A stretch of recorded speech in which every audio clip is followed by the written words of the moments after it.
What's up, guys? I am so sorry for the inconvenience. I had to confirm my age. Funny stuff, funny stuff. So hopefully everyone can see me. I wonder if I should turn it this way. What we're going to do is I'm thinking that we've got a class. Let's see which way we should go with this. Okay, so we are going to be doing a class on how to make joint pain and arthritis tinctures, salves, kind of like an elixir for children. We're just going to go into the whole thing. And so I'm going to be using a lot of different herbs that I have lying around and just sort of herbs that you can find all around you. So that brings me to my first point. Why even go herbal? Why would I even want to talk about the herbal route? Well, there's a lot of reasons. For me as a mom, it was really important for me to find out where the materials were coming from that I was putting all over my body and my children's body. And so I wanted to make sure that I was aware of what it was and what it did. And that was the hardest thing that I kept finding, is that later on we'd find out it did something not so good. So the herbal solution allows you to grow your own herbs, learn to identify the plants that are already growing around you, which is just fantastic stuff, because most people have no idea the gold that is just growing all around them. And then learn to properly make and dose herbal remedies for you and your family. Now, right now, at this time in our lives, let's see, also, can you do ear pain natural remedies? Yes, we definitely can. That's a infused oil for me, so that's my Mullein infused almond oil. But we can talk about that later. They're really good fun, and it's once you get the basic concept of tincture and maceration and what that actually means, you're going to be able to make a lot on your own already. Okay, so what I'm thinking is I'm going to go behind here, and hopefully you guys can still see me, and let's talk about herbs. Okay, so joint pain in general, what it is, it's just extra inflammation in your body. Okay, you've got too much inflammation going on, and so your joints hurt. If it's not that, you have an injury, and this probably is not going to work for you, because this is not for injuries, this is for inflammation in your body. Now, my remedies have a lot of different herbs that are combined into one remedy. You can make tincture that just has a single herb in it, and you can have that single tincture and take that tincture daily.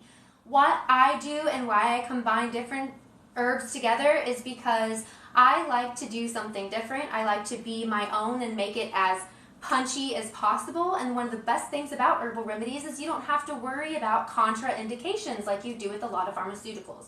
So if you are taking pharmaceutical medications, herbal remedies probably may not be for you, because unfortunately the pharmaceuticals are going to interact negatively with a lot of my herbs. Why is that? My herbs think your pharmaceuticals are poison. They're not my herbs, they're our herbs, okay? And so it just is what it is. It thinks it's poison, and so it tries to stop it from reacting in your body, whether that's regulating blood pressure or doing something else. Whatever your pharmaceutical is supposed to be doing, the herbs think that it's poison, doing some harm to your body. Because of this, sometimes they're going to make it so your medication stops working. All right, so that's why if you're taking medications, pharmaceuticals, or anything like that, maybe the herbal route should be taken after you've gotten off those for a little bit. I also recommend a distilled water fast if you're doing that too. Make sure that you're using a distilled water. You can eat normally healthy food during the day, but don't drink anything else. Distilled water pulls out a lot of toxins that are in your system, and especially if you're doing pharmaceuticals, you really should do that distilled water fast before you switch over to the herbal side. Okay, now, enough of all of that. Let's talk about joint pain and arthritis and how we can use herbs growing all around us to get it out. In tinctures and in the teas that I'm going to teach you today, we are going to use dried herbs. Can you use fresh herbs? Yes. Would I rather tincture with dried herbs? It depends on the situation and what herb I'm using. If I'm using something like an orange lily, I want to tincture that fresh, because a lot of the essence of it are water soluble. The alcohol soluble properties, like the minerals and vitamins I'm going to get out of that, are better when it's fresh, so I'm going to pull that sucker fresh. Now, if I'm working with something, most things that I'm working with though, I want dry. And why is that? A lot of different reasons. So first off, dry is going to be more potent most of the time if you do it right, unless you are using something like a heater to dry them and heating them too high. Don't do that. That's going to kill the medicinal value and take it right out, okay? Let them lay and dry on their own. Maybe I'll do a different drying video. I think I've got like some plants drying up here. Can you see me? My video camera is not great, but I have some plants drying over here. This is sneezeweed. It's really dry and bitter, and it's really easy to work with when it's fully dry, okay? So usually plants, they're going to need about I don't know, I say a 4 to 6 week drying process. Some people will use them after a week. So it really just depends on the plant, the person, and how you're drying it, okay? We can kind of look at some of the drying methods later. Now, drying is way more important than just because I want the water content out of it. Drying is super important for something like an elderberry because it reduces the level of cyanide you find naturally in the elderberry. Okay, so this is the problem that I see a lot is you get a lot of herbalists who don't know what they're doing and they hear about elderberry syrup and they're like, oh heck yeah, I'm going to make that and I'm going to give that to everybody I know. Well then somebody gets a little sick later because they've got a little extra dose of cyanide because that herbalist only dried it for a week rather than 6 to 8 weeks, which is highly recommended for something like elderberries. You've got to be really careful where you're getting your products from and where you're sourcing your herbs from, okay? So I just want to really be clear about that when we're doing this. Now, let me come up and actually look at some of these. Is anyone saying anything?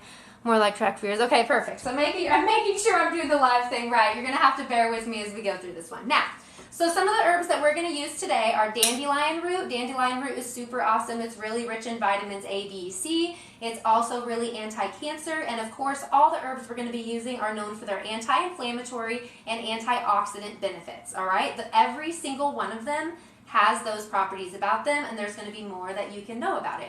Now, dandelion's also kind of fun because if you're off of coffee, if you've taken off of that and you'd like to still have the aroma and things around you, it smells like coffee. So that's kind of cool about dandelion. You get that little, there's no caffeine in it, but it does smell like coffee. It's a great diuretic. Dandelion root is an all-around, really good herb to just have in your house and use on a daily basis. And that's what you'll start to see about this joint pain and arthritis remedy and tincture is it's a lot of immune herbs, okay? It's a lot of immunity herbs. So I tell people sometimes if you're looking for a daily immunity tincture or an immunity elixir, because we can talk about how we can do that for children, this holds a lot of those same herbs, okay? Now, dandelion root is good. Agrimony is next. So agrimony is an herb, of course, it's anti-inflammatory and antioxidant. It's also an astringent, which means it's a tightener and a toner. So that's really good for inside of your body when you're dealing with a lot of orifices that have been left kind of saggy and open due to all the crap we have in there, okay? That'll help tighten them back up and get everybody kind of ship-shape. That's what I like to call the agrimony. Now, red clover. Red clover, you guys, is one of the best anti-cancer herbs around. The best. It's a blood cleanser. Okay, not only that anti-inflammatory, antioxidant, what we would expect from any sort of inflammation person. Red clover has isoflavones in there. It's amazing. Okay, so really good one. If you had to choose one, I'm looking around kind of sad at all of them. Red clover is a daily one. It's in my immunity. All right, I have immunity pack. It's just something that I recommend for children. Red clover is great. Okay, the next one would be blessed thistle. Really good for digestive health. So if you're looking for something for digestive health, I really like blessed thistle for that. And for women, menstrual cycle support, blessed thistle's a good one, along with hops and black cohosh that we can talk about later. But it's a good one that gets overlooked. So blessed thistle for menstrual support too as well.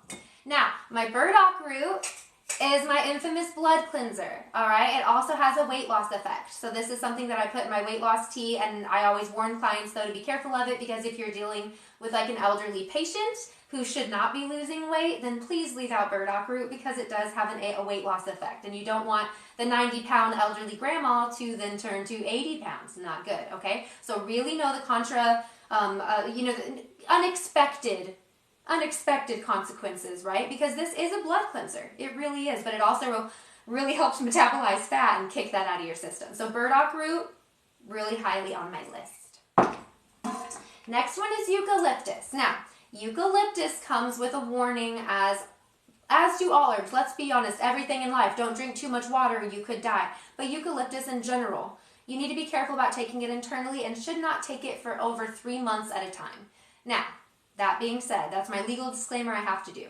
That being said, the amount of eucalyptus that I put in any sort of tincture or salve or remedy that I say salve, you don't eat salve, so you don't have to worry about that, but anything that you're going to take internally from me, of tea, infusion, it's not going to contain enough of the eucalyptus to make a big deal. Where I use the eucalyptus is in my salve. That's my poison ivy oak and sumac balm because of its anti-inflammatory benefits. So the reason I bring up the poison ivy oak and sumac balm, I'm kind of jumping ahead, is because it's a topical.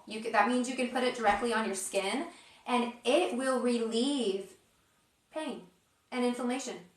And I found that out in a surprise twist. Okay, I had no idea it did that.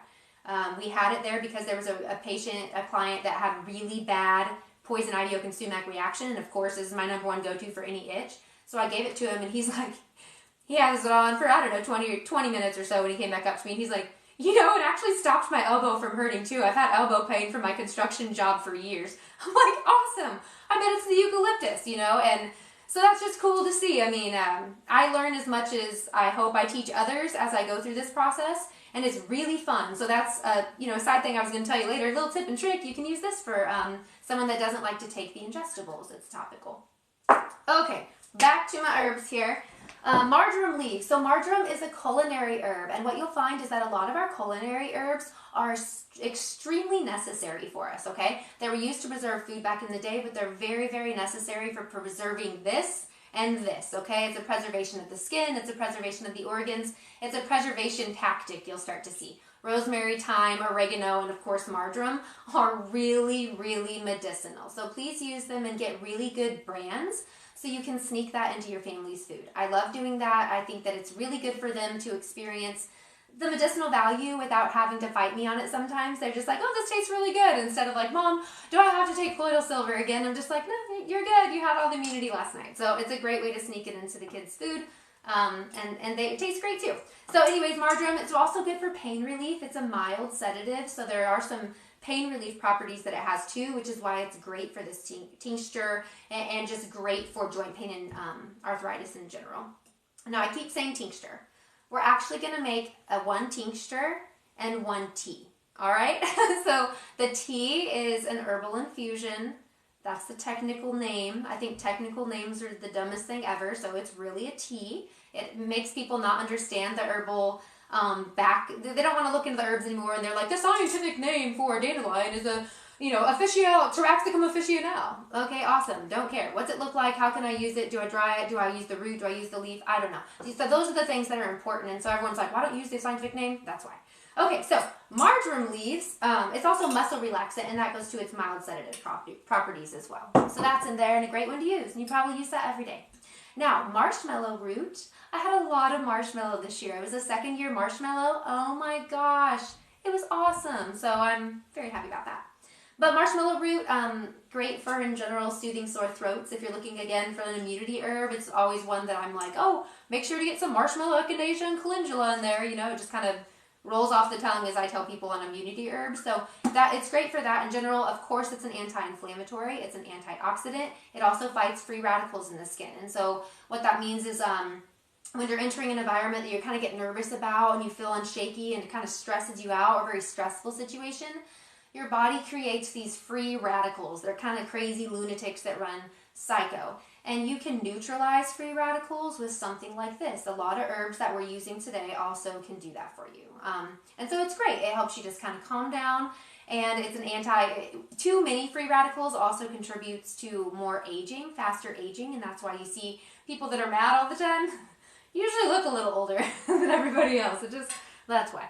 Okay, papaya leaf. Oh my gosh, if you're looking something to increase blood platelet count, papaya leaf is it. It is so fantastic for increased blood platelet. If you're looking for like a white blood cell, assistant, I always go with papaya leaf, you guys. So in general, it's great. Also good for like blood sugar regulation. Really good for that too.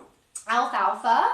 Anti-inflammatory, antioxidant. It's also an immune system kind of like resetter. It resets the immune system, kind of brings it back to where it should be, almost like a computer reset button. That's what I think of when I think of alfalfa. And as you'll notice, a lot of these herbs are just ones that you can go find in the field that's not sprayed, hasn't been sprayed for 3 years, okay? Not on the side of the road, a side of a house, not by a light pole or electric pole, nothing like that, okay? All of that stuff's likely been sprayed. So watch out for that. But other than that, go harvest. I would go get a few books if you aren't sure how to identify plants yet. Another helpful tip is, have you heard of Picture This? on your phone. It's this app, and you can picture this, and it's very, very handy for a lot of the herbs that you're going to see around you just on the day-to-day. So if you've never got picture this, it's a great app to help you start. Now, make sure that you're double checking, triple checking. That's the main thing as you start this process, all right? There's a lot of things. Wild carrot can look like something that's not good, called Queen Anne's lace, so watch out for that. Remember, the queen has hairy legs, so she'll kill you with her. So anyways, there, we can look at all that kind of stuff later. I should probably get to the making, because this was like a making class. I want to make a bunch of stuff with you. All right, so echinacea is another one. It's one of my immunity ones that I'm always thinking, give that to them every day. Great for children, echinacea. Anyone with like autoimmune disease, echinacea is your key there.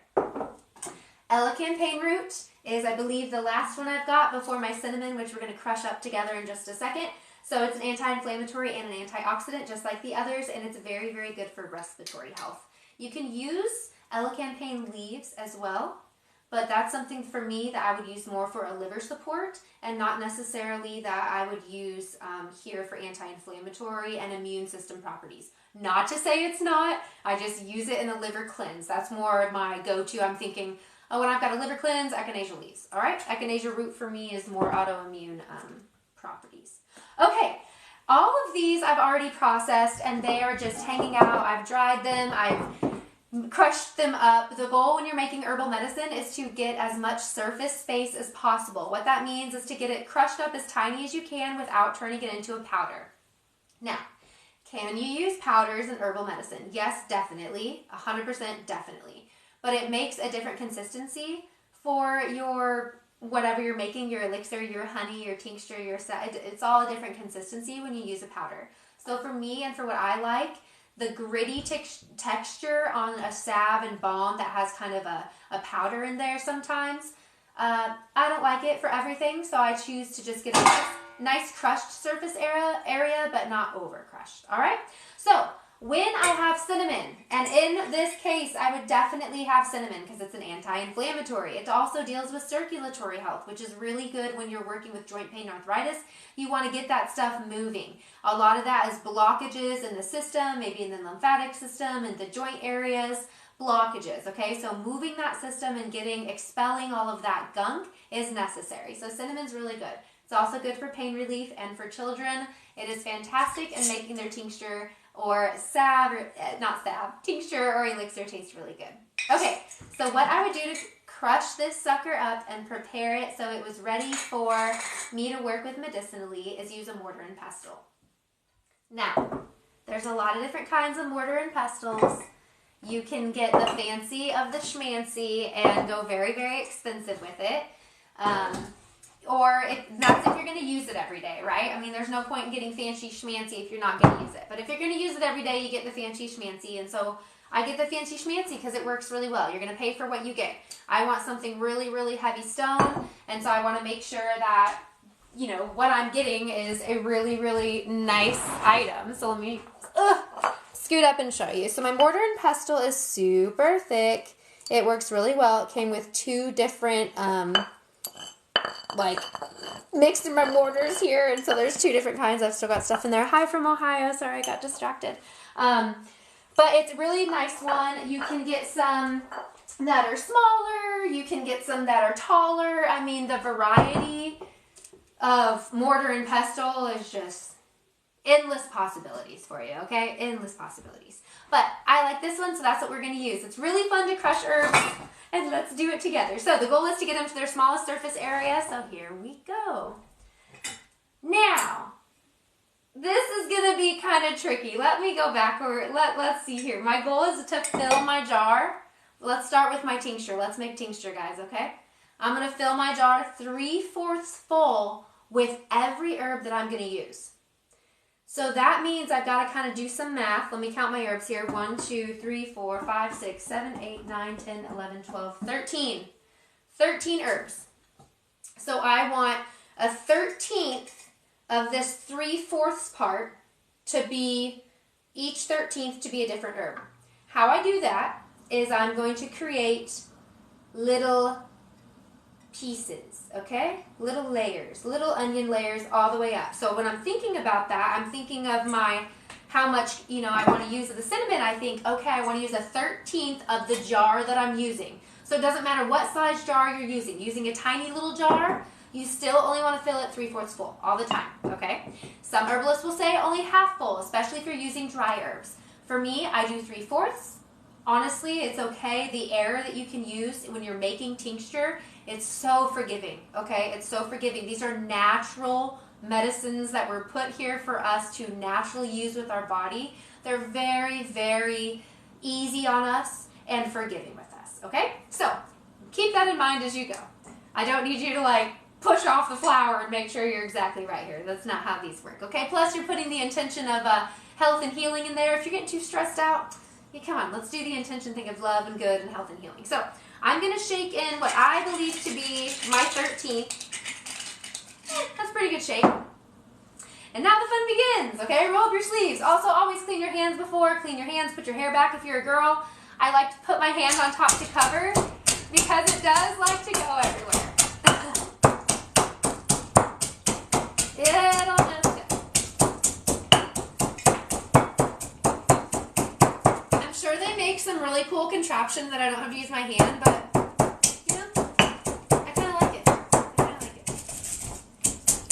let me show you where I am with this. Alright. I got some of those shoes ordered today. I hope they work. Oh, good, Brandon. I hope they work too. Awesome. Okay, so look. This is what it looks like right now. Ooh, as I fling it everywhere. That, to me, can be crushed a little more. Okay, so let me see this right now. Let's crush it a little more.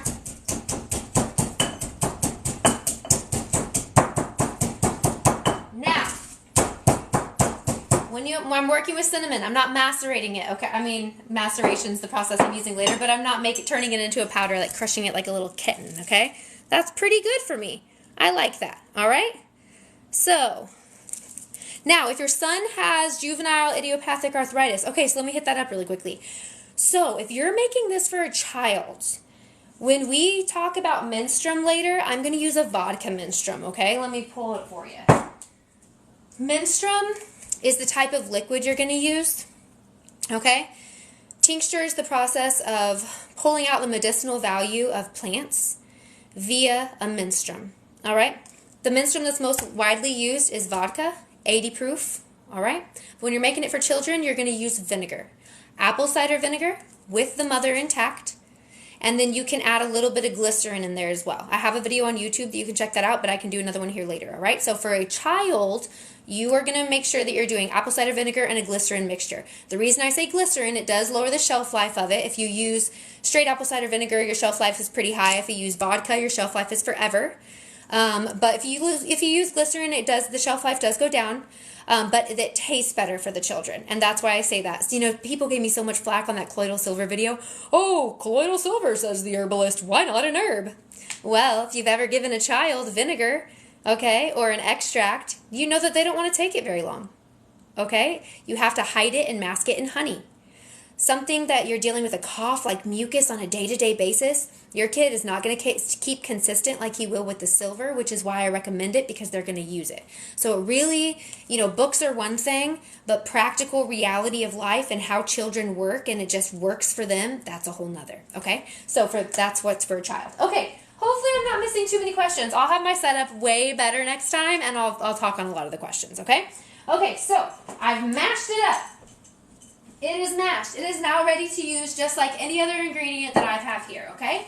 Let's get tincturing, and maybe I'll tincture in the front. Yeah, it seems like you can kind of see that a little better, right? So my jar, I want a lid that is kind of like one of those canning lids. It's got that sealant on it. That's the kind of lid I want. Don't get regular exposed metal, you guys. It is going to rust and you ruin your tincture. Don't do that. If you don't get the ones that are covered on there, you can use like a cheesecloth, piece of cheesecloth or something. That's great too. Don't use a coffee filter. It's not going to stay and it's going to start disintegrating. People have done that before, all right? So I use a cheesecloth if you have to use it, but these are really cheap and really good. Or there's these plastic lids that they make. Don't like plastic, okay? People are, oh, there's these plastic? No. Keep with the traditional thing, because the plastic's probably going to keep your tincture for like 10 years. And then they're going to come out and they're going to say, oh my gosh, whoever was tincturing with plastic lids, it did this, it did. No. You know what's been lasting for hundreds of years? Metal. All right? Metal. Straight metal. There's tinctures that have been found for 80 years ago. Totally fine.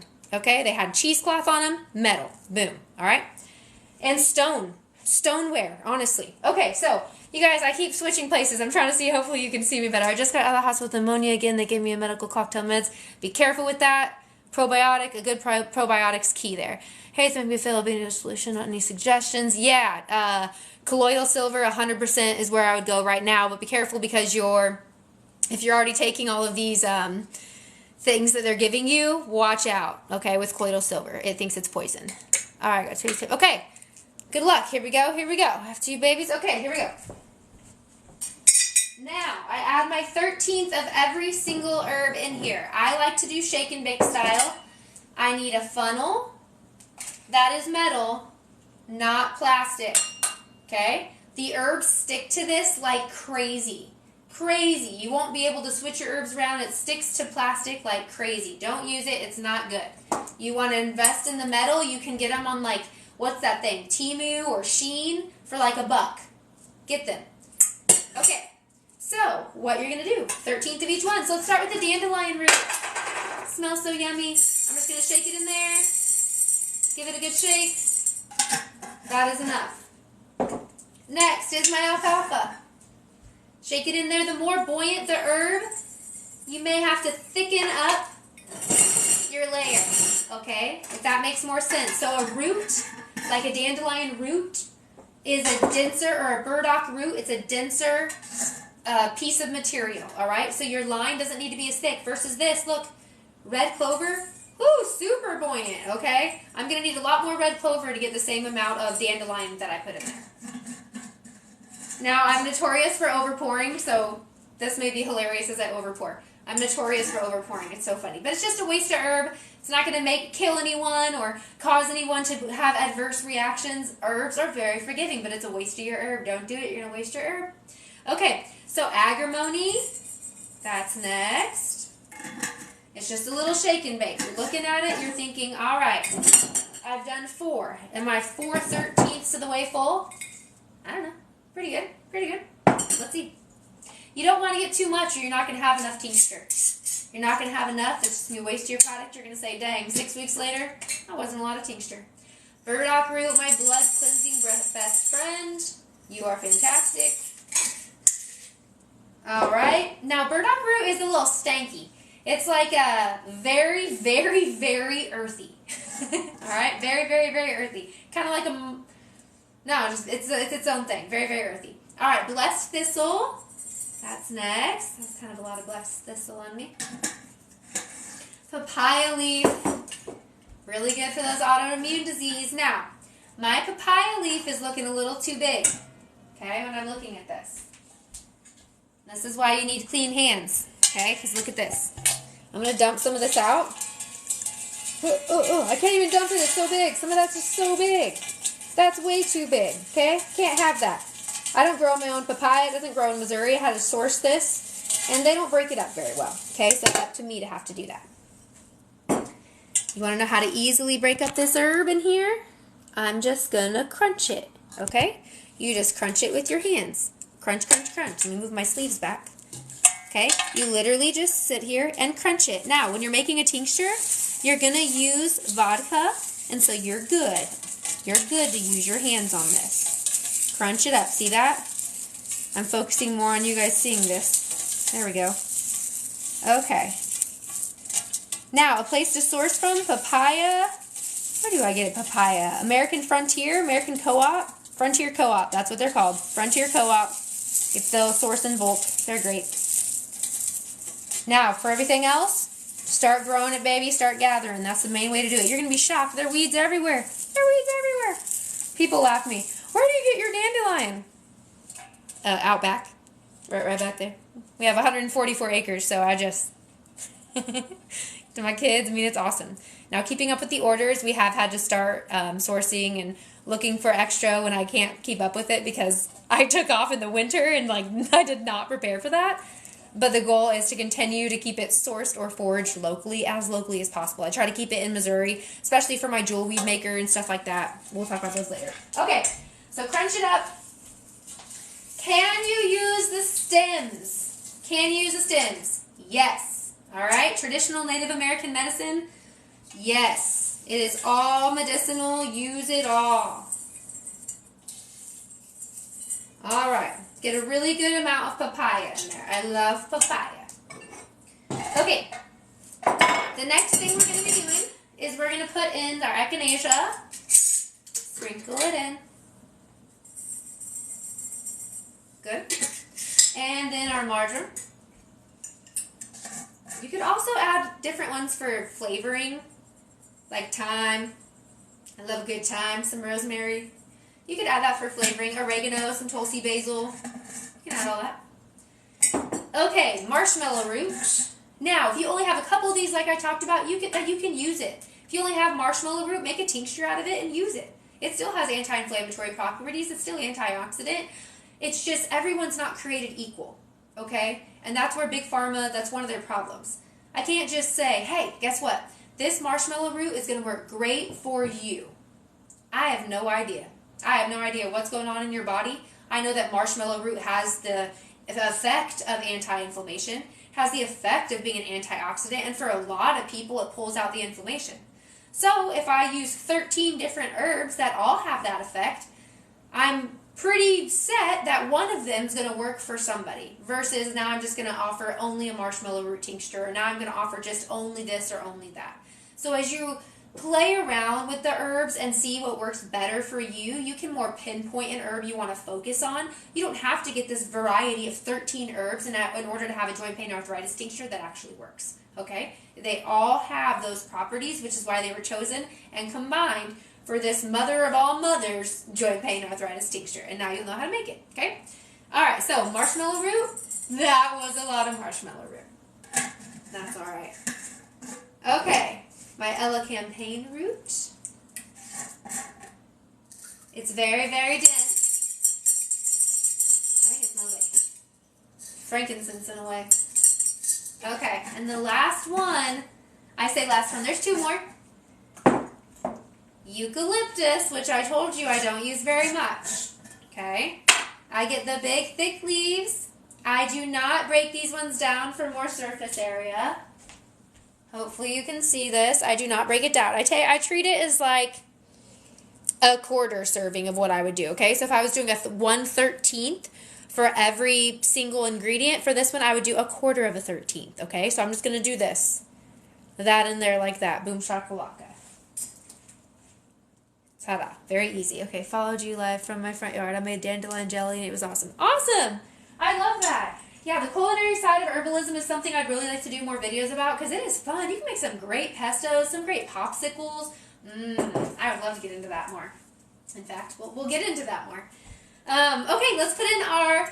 Oh my gosh! It is so heavy. Okay, we're going to put in our cinnamon. Dump it in. Okay, now let me show you what I got. I'll bring it closer so you can see. Now, if you look close, you can see all my layers. Look at everything, right? I mean, that's beautiful. I love it. So it's about 3/4 full. And now you're going to fill it the rest of the way with vodka or your menstruum. If you're doing apple cider vinegar, your menstruum. We're going to fill it up, okay? Now, vodka, you can use more than just vodka. You can use rum, you can use brandy, you can use tequila. Don't use anything that has flavoring in it. Nothing with like a blueberry, I don't know, blueberry vodka. Don't use that, okay? No flavoring. The flavors are the herbs. That's all you need. I need to grab scissors.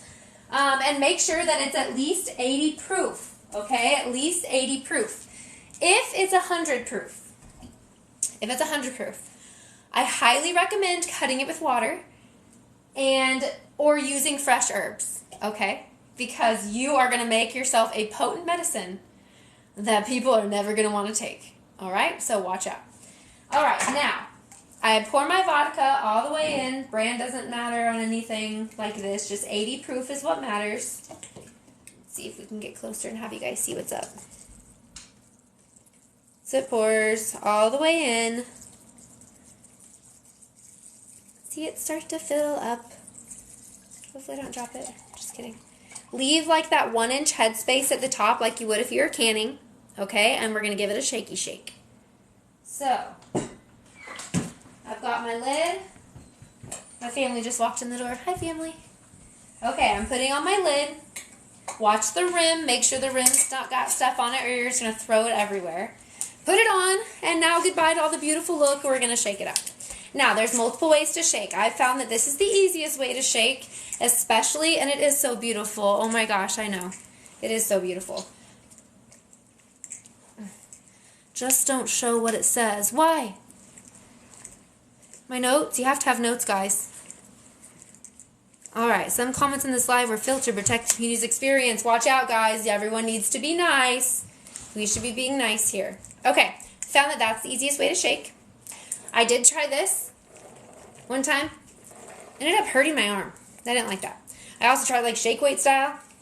Didn't like it either. I found this is the easiest. Okay? Okay. Oh, the vodka label. I gotcha. Thank you, coffee lover. Okay. Here it is. It is now in its first step. Okay? I open it back up. Pop the top. And I fill it with a little bit more vodka. Okay? A little bit more vodka. Yes, do not show the label. Okay. Lid on. Shake. Thanks, Amber. That's my cousin. That's awesome. Okay. This is now ready. Actually, it needs a label. Labeling is one of the most important things you can do in herbal medicine. And what do I put on my label? I'm going to put, if I have a tincture that I know what it is, I would put something like joint pain and arthritis tincture, because that's a tincture I sell and that's the tincture we just made. If I have a tincture where I'm just making it up, I have no clue what's in it, I'm going to put every ingredient that's in it. Every single one. No matter how much you think you're going to remember, you're going to forget what's in there. Trust me, you're going to forget. I think my memory's on point. No, you'll forget, okay? Write it down. The next thing you write down is what menstruum you used, okay? Your menstruum. So for me, if I was writing this down, I would literally put mullein, dandelion, burdock, right, alfalfa. I mean, I would just go down the list with everything. Vodka menstruum, the date that I started it, okay? So today's what, 1-3-2-3-2-4? 1-3-2-4? 1-2-3-4 in a weird way. I'd put that on there. And then I never, ever, ever want to take my tinctures out for at least 6 weeks. Okay, that's what I do. Some herbalists will do it 3 weeks. I do it 6. That is what it is. It's up to you. Choose your path. Okay, so this is it. I put my label on. Boom shakalaka. All right, 6 weeks later, here we are. I've got, oh my gosh, this. Okay, this is what the joint pain arthritis tincture looks like 6 weeks later. Actually, way more than 6 weeks. I think this one was steep. Let's look together. 11, 22, 23. That's what I'm looking at. 8, 9 weeks. Oh, man, that's a good tincture right there. This is a real good one. Okay, so I need to strain this now. I give it one more shake. This is a lot bigger jar. I keep at least 2 of these on hand, plus the ones that are already strained to keep up with online orders, because I never want to put myself in a weird spot. So that's what I do. Have about at least 200 bottles on hand all the time. And that's what you should do if you're starting your own business. Make sure that you keep your inventory well in advance so you're not scrambling at the last second. Okay, it is totally shook. Now we're going to use my really fun toy. Okay, I'm going to slide it over so you guys can see it on this view that we've been doing. Man, you should have seen me prepping for this video. I was all over the place figuring out the view of this camera. These lives will be better next, okay? Alright, so this is a fruit press, if you've ever worked with one before, a wine press. This is what I use to strain my tincture, especially when I'm using a really, really big bottle like I've got right here, okay? If you're straining a tincture that's just really small, you can use the method, this alternative method that I will show you. Excuse me. This is a sieve. Another sieve. And then this is a little strainer net guy. Okay. I also have cheesecloth. Randomly, sorry guys. Okay. I also have really natural coffee filters. Do you all ever get sick? I mean, like everyone else, of course, we're going to deal with the cough and stuff. So knock on wood somewhere. Got to knock on wood on my chair. No, we're pretty dang blessed, and we found this herbal medicine, and so we haven't been sick. It's been pretty nice, and we haven't dealt with anything that we couldn't handle. Let's put it that way. So that's what happens when you learn the herbal ways. Self-sufficient. Okay, that looks like a fun toy. It's going to be a really fun toy. How long does the tincture last on the shelf? Also, how do you know how much to take? Okay, so shelf life of a tincture, if you're using a straight vodka tincture, it's going to have an unlimited shelf life. That is if you don't use a metal lid, right? Don't have that exposed metal on your lid. If you've got exposed metal on your lid, it's going to turn into rust in about a year. All right, so no exposed metal. But if you're using like an apple cider vinegar tincture, they tell you shelf life is 6 to 12 months. I've got apple cider vinegar tinctures personally that I use, and me and my family, for a lot longer than that, years, okay? And if you're dealing with glycerin, then yes, you are dealing with a tincture or an elixir that is only about 6 months long, okay? So the other things that you put in there, it lessens the shelf life. How long does tincture last? Okay, and store your tinctures in just regular room temperature, nothing in the fridge, okay? No tinctures in the fridge. I put mine in amber bottles. You should probably do that too if you're going to make them. If you're not, then you need to put them like in a dark cabinet. They shouldn't be sitting out in the light, which is different from infusing an oil, which you do want to sit out in the sun and have it get all the properties of the sun and do it that way, but different things, so everything's different. The other thing you're going to need is a cheesecloth. I'm so sorry I keep going off on these tangents. This is great stuff, you guys. Thanks for all the questions. I really appreciate it. Okay, now, so the straining process can get messy. All right? Trust me, I'm sorry. Sometimes it just happens. It takes practice. And as you move on to bigger containers, sometimes it can get messier. So a machine like this is sometimes worth it. All right? What it has inside is got its own little straining area and then a bucket. Put that in there. And then it has a nice little tube attached where I can point it down and put it right into my jar, okay? Because I'm straining out all that herbal plant material that I put in. All the plant material gets strained out, and what's left over is the tincture. It looks like, I think I showed you this at the beginning. Sorry if I didn't. It looks like this in one of these bottles, okay? And you take it by the dropper full. So that's what we've got going on here. So we're halfway through. We've got a tincture that's been steeped. Now let's strain, okay? What I'm going to do is I've got a really big bag. When I mean really big bag, I mean really big bag, okay? Really big mesh bag. I'm going to put it inside my bucket, all right? I'm putting it inside the one that has the strainer in it, that first one, okay? And it's vodka, so it's going to kill like anything you got going on. Don't worry, oh my gosh, it was touching the table. It's vodka. It'll be totally fine. Okay, so I've got my bag in here. This is a really important step 1, okay? The next really important step 2 is putting the pour spout over your catch container. That's been bad, all right? So, pour spout goes over your catch container. For me, it's looking something like this today, and then I always pour it into a mason jar when it's done, and then I'll show you really quickly how I put it into little bottles too. So I'm going to scooch over. It kind of gets a little, I don't know how to do it. I like a chair. You can do what you want. It's your own little system. Figure it out, what works best for you. I'm sure someone will say there's a right or wrong way. You shouldn't use a chair. For me, a wooden chair, it works perfectly great. Okay, so what I'm going to do, I think I've got my trajectory worked out. Now I'm going to start pouring in my tincture. It's exciting. Okay, so just wait for this. I used to have this really cool stop, and I just remembered it right now, that made it really nice. I had my stopper on there, and then I could just like switch it out. I think it was on here. I just pulled it off, and it was great timing. I lost that. So this is a fun little strategic process to make sure that it goes in, okay? All right, so I'm going to put it in there. It's still facing it fine.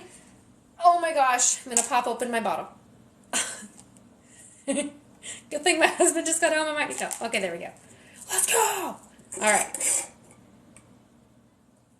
It smells so good. Depending on what you're tincturing, your tincture is going to look different, smell different, taste different. They're all very, very different, okay?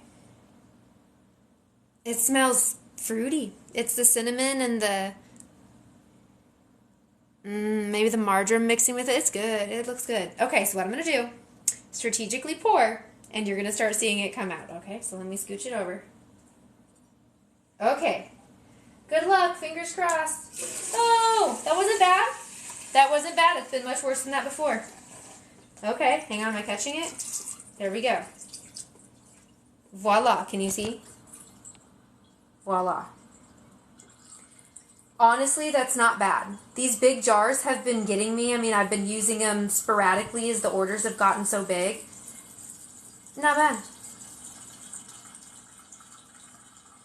I love it, okay? So what you're going to do is you're just going to keep pouring all of this in there, all right? So, oh, it was my little bag. See, the bag did me dirty. Come on, bag. What the heck? All right, so let's pour in the rest. All the way in. Now we're playing the game of, is my catch jar big enough? I have no idea. Fingers crossed. I hope so. I hope so. Look at that beautiful gold. That's gold right there. You know how many bottles I can get out of that? So let's actually talk about how many bottles you can get out of that. With a big one this size, let's see, with a tiny quart, I get about 14, depending on the size bottles you do, right? So I do 2 ounce and 1 ounce. They all depend. So I'm looking at least 80. That's really good. At least 80. So yeah, it's just going to keep pouring itself out, giving you its goodness, and you would continue to take this and keep pouring it in. Now, I'm going to continue to do this. Let's act like I just poured all of it in there. It's all in there now.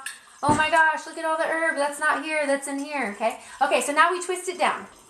So this is kind of a fun process. Hang on, I have to scooch back my thing to catch it. As you can see, this kind of turns into your own little balancing act game, all right? So find what works best for you when you're using large orders like this. We're getting an area in the blue room. It's going to be called the herb room, where I won't have to kind of move around as much. So I'm really excited about that. But for now, here's what we're doing. Okay, so then you're going to twist it down, just like it looks. Just going to slowly twist down. Now, this doesn't show you how beneficial this actually is unless I were to show you the process of what I would do if I didn't have this. And you pour it into this little strainer. Here, keep going. As I'm going, see how it's pushing it harder? It's so fancy! Yay! So fancy. I have a smaller one too, but this one's just really nice. Oh my word. Oh yeah, that's nice. Really good. So, before I had that and was so fancy, here's what I would have to do. And here's what you're probably going to have to do. At least here's what I would recommend you do. Because it's a learning process and we should all learn how to do it the way of how to do it, okay? The real just hand way. You take your funnel. You put your sieve. You put your little catcher. That can be your cheesecloth. It can be your coffee little filter. It can be whatever you want. I like one of these. You set it on your table and you pour it in this. Okay, and it does the exact same thing. It can get a little messier, but you can get really good at it. But when you're dealing with large quantities, I highly, highly recommend getting a fruit press, okay? All right, so now that you've got your gold over here, how the heck are you going to get it in one of those little bottles, okay? Don't worry, I've already figured it out for you. You're going to use a turkey baster, okay? It's a turkey baster. It's so strange, but it's been what I found is the most useful way to get this large amount of tincture into a very small bottle in an exact way that doesn't cause any leakage. Knock on wood. I mean, there's a learning curve with that as well because I did spill it a lot at the beginning, but I've gotten really good at it, so let me show you how. So let's catch it. I'm going to put an extra jar down here to catch the rest. Can I time it right? I did. And I'm going to take my golds. We're going to go to the table. Now, no, we're not. We're going to go in the front. We're going to stay exactly in the front. I'm going to show you what we're going to do. Okay. So move this over. Let me get an empty jar. This is an empty 2-ounce jar. It comes with a little dropper. It's very nice. Some of the droppers have markings on there to tell you how much it is.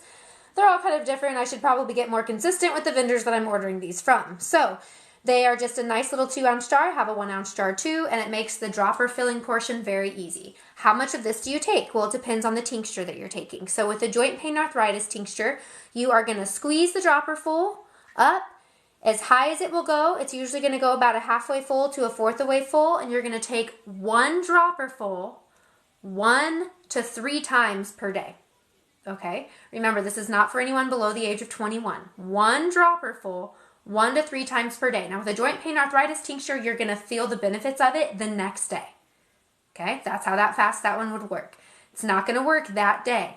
But the next day when you wake up, you should feel the benefits of that, and you should have relief in that area. A topical is going to work faster, but it's not going to last as long. Remember that topical I told you about? You're going to feel that in about 15-20 minutes, but it won't last as long. You have to reapply, okay? This will last all day the next day, and then you keep going with it. Pretty soon, your body should reset itself. You shouldn't need to take this on a daily, all right? Unless you just like it and you want the immunity effects, which a lot of us do. Okay, here I go. So I put this down in a really clean space. Look what my sister-in-law got me. Let's go. All right, I'm putting it down on here. Clean space. I'm going to grab a little tiny funnel, and then I'm going to get my turkey baster. Now, the turkey baster you use can be your turkey baster of choice. You are going to take your potion that you made, whatever you've made, you're going to take it, and you are going to fill your turkey baster, put your funnel beside it, turn it all the way to the side. See how I'm not squeezing it at all or doing anything like that? And then I'm just going to lay it over the top. I'm not even squeezing it right now. It's just coming out. I'm laying it over the top. Then I slowly start to squeeze once I'm way more comfortable with what I'm doing.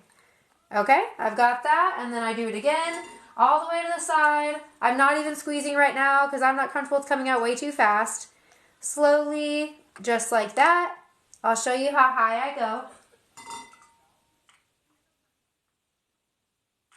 Okay, and then I always lay this in a different jar. Okay, I don't want to lay it back in there. I'm going to lay it in, where the heck is my jar? I say always. Oh, right here. I put it down here to catch the other one. So I have a jar here. I want to lay it in its own jar. Don't lay it back in here. Okay, lay it in its own jar. Okay, now, this is how high I fill it. To the top, you have a little bubble. You're going to take this, put it in the clean spot, grab your topper, and then there you go, okay? Always put a label on it. Labeling's super important, like we talked about. And then this is it. This is your joint pain arthritis tincture. Now, if you're making a tea, if you don't like tincture, when would you not want to take tincture, I guess is the question. Well, you wouldn't want to take tincture if you just don't like the taste. If you'd much rather have a tea, if you're looking for a solution that is a more not even sustainable, more over time. Some people are just tea sippers. I get some people who look at tincture and they say, I would never take that, but I'll take your tea. Okay, some people just don't like tincture, whether it's apple cider vinegar tincture or vodka tincture or anything, they don't like it, okay? Now, when would you take tincture? You would take tincture if you didn't have time to make a tea. Teas are not as strong as tincture. It takes longer to have a tincture take effect than it does the tea. So if you're taking a joint pain and arthritis tea, then you're not going to feel the effect as strong the next day as you would with a tincture, okay? It takes about 3 cups of tea to equal 1 dropper full of tincture. That's roughly what I've come to know over the time, all right? So that's why you would opt for tincture. You can take it with you, put it in your bag. You don't have time to brew a tea, you would do tincture. Now, let's brew a tea really quickly. This is also called an herbal infusion. We've got 5 minutes left, so let's quickly make the herbal infusion. So what do you put in your herbal infusion? Remember that big, when I filled the cup all the way to the top? That's your tea. You dump it into a bowl, mix it around, and then put your tea in a little tea bag, okay? This is mine. I like to put the tea in this tea bag. Let's scooch this back just a little bit. Sorry, covering my tincture. Okay, you're going to fill this up, and these are the little tea bags that I like to use. We have different sizes that we use at Grand Fam Farm, but these are the little tea bags. Now, how do you actually take loose leaf tea? Well, you need a tea ball or a tea straw or a tea strainer, something like that, okay? A lot of people are like, do I actually sip up the herb? You don't sip up the herb, all right? Now, some people do eat different parts of the herb, and that makes something that you can do, but you don't do that. You strain it out, okay? So to do that, when I'm making tea, I like to, you use about, I don't know, a teaspoon to a tablespoon of tea. I like these little tea tubes. They're cute. This is my weight loss tea blend. You're going to dump it in there, probably about, there we go. If I had this tea tube, I would use about, I don't know, was that a fifth? Yeah, about a fifth of it, okay? Then I'm going to boil water. I'm going to get the water till it's boiling, and then I'm going to take it off the water boiler. Pretend this is my boiling water. It's super duper hot, and I'm going to pour it in my tea. All the way in my herb. Fill it up, and then I'm going to cover it, okay? I'm going to cover it, and I'm going to let it steep for 15 minutes. I say 15 minutes. I usually let it steep till it cools down enough for me to drink it. Now, after it cools down, there's a few different ways you can get the herb out of the way. So here's what I would use. So there's a few things. So at the beginning, if you want, you can fill this up with your herb. You just squeeze it and opens up, and you can put your herb inside. Then you close it and set it in your cup, then pour in the water and let it steep that way. It's kind of like a tea ball. Here's an old school tea ball where you put the herb inside of the tea ball, and it works that way. A little fancy tea ball. But what I like is a tea straw, okay? It's the coolest thing ever is a tea straw. Where's my fancy tea straw? So here's a tea straw. You just put it in your cup. It has its little strainer, and you just... It's so awesome. So if you are a lazy man's tea, it's not even a lazy man's tea. It's like, why strain it? Does it for me while I'm drinking it. These are awesome. So look them up. They're like on Amazon or something. Tea straw. They're the best. Okay, now we've only got a few minutes left. I'm pretty sure I hit all the points. I wanted to look and see some of the comments that were out there to see a little Q&A. So if you have questions about anything that we've done today, I'm going to be checking out the comments to see if there's a Q&A. I need to get colloidal silver and something for my ears. They're just randomly hurting. So ears in general, like I was talking about before. So colloidal silver is good to get all the mucus out. If it's building inside your system, it might be pressurizing on those ears, and it could not be an ear infection. It could just be a lot of mucus and gunk buildup. So colloidal silver could really, really help there. Now, if it's not that, if I were you, and I was looking for an ear infection remover, a natural one, I'd look for a Mullein infused oil. Okay, I like Mullein infused almond oil because of the antibacterial effect of the almond oil. You're going to put it inside of your ear. That's the same thing you would do with colloidal silver. I just think the almond oil, the Mullein works better in the almond oil for it. Put it in your ear. Let it sit there for about 15 minutes. Then you're going to dump it out, and it should, with the Mullein oil, it's going to take care of it after 1 or 2 times. So it works very, very quickly. So that's what I would suggest for that. Okay, let's see. Do you have anything for teething babies? Okay, so for teething babies and for pain in general, I recommend clove bud oil. Okay, so clove bud oil is really good for pain, antibacterial, antifungal, pulls out infection. It's going to stop the pain that way. It's good for the baby. The oil is already pre-mixed. You can mix it yourself with like a carrier oil. So that's like an olive oil or a almond oil, anything like that. You can put that in there, add some clove bud essential oil to it. Very, very little. You need to test it on yourself first. It should kind of take like peppermint gum, but if it's cinnamon gum, but if it's too hot, add more carrier oil, and you can put that directly on there and help with teething. Okay, let's see. 1 more minute. Hello, what is good for diabetes? I don't want to take insulin. So for diabetes, hawthorn is extremely good for diabetes. You can take hawthorn and it will regulate that whole system. So I highly recommend hawthorn. Look into that. Hawthorn berries, leaves, stems. Really, really good for that. And you can take it in a tea or a tincture. I have one on our website. grandfamfarm.com is our website, so you can check it out, or you can make it yourself. Okay, it's called Mullein what? Oh, Mullein infused. Okay, so it's called earache oil on the website, but it's Mullein infused almond oil. Okay, I believe that's it. I've got one more question. What about asthma? In general, asthma is something that colloidal silver can also help out with. It's amazing, but if I were you, better herbs for asthma, Mullein. Mullein is something that you should take on a normal basis if you've got asthma. It'll help that lung strength to get better and better. It really helps out the lung. So Mullein's like a lung, muscle. It's great. Okay. So I think that is it. Thank you so much. I really, really appreciate everyone coming out. Good luck and good health, and I can't wait until you join me at the next one. I'm so excited, guys. Now let's see. How do I actually close it? Okay, I got it.